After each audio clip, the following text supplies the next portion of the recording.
When I was a kid, my family had a tradition of heading to Pennsylvania every October. My Uncle Ray owned a rustic cabin just outside the sprawling Allegheny National Forest.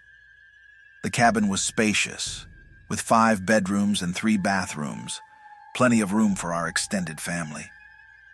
Uncle Ray loved the outdoors and often spoke about the forest behind his property, reminding us of the boundaries marked by red paint on the trees. Beyond those markers, the wilderness stretched endlessly, carrying an air of mystery that captivated and terrified us as kids. One year, my cousins and I came up with the idea to camp overnight in the woods just beyond the property line.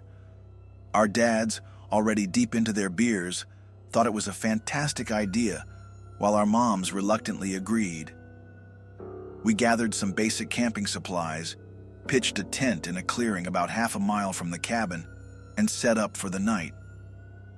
The spot was beautiful, but unnerving.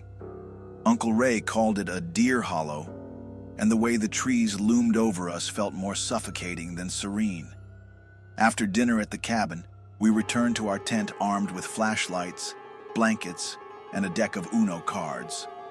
The forest, now cloaked in darkness, transformed into something entirely different. Every rustling leaf and distant crack of a branch felt magnified in the stillness. We were mid-game when it started. A distant, blood-curdling scream. It was faint, but it cut through the silence like a blade. We all froze. "Probably just a bobcat," I said, trying to sound confident. I'd read once that bobcats could make screams that sounded like a woman, but deep down I wasn't so sure. We carried on, laughing nervously, but only a few minutes later the scream came again, louder and much closer this time. It was shrill, unmistakably human, and utterly chilling. We turned off our flashlights and sat in silence, straining to hear anything else. That's when we heard the footsteps.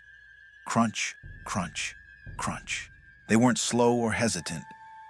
They were deliberate, circling the tent in a slow, calculated way. Whoever, or whatever it was, seemed to be toying with us. We huddled together, clutching at each other, our breath caught in our throats. Suddenly, the scream rang out again, impossibly loud, as if it were right next to us.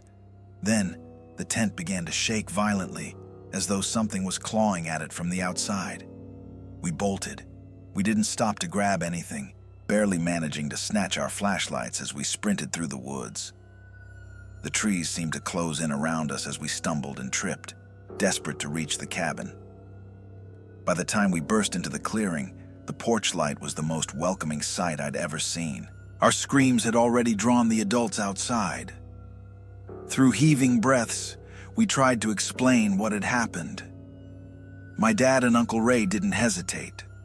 They grabbed their rifles and headed into the woods despite our frantic pleas for them to stay. They searched for over an hour but found nothing. No footprints, no signs of a person or animal.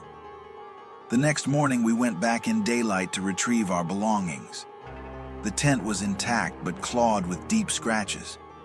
The area felt oppressive, as though the forest itself had been watching us.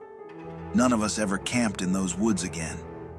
Even during the day, we never strayed far from the cabin. To this day, we have no explanation for what happened that night. Was it some cruel prank? An animal? Or something far darker? Something tied to the history of that ancient forest? Whatever it was, it left us all with an enduring fear of the woods and the things that might be watching from the shadows.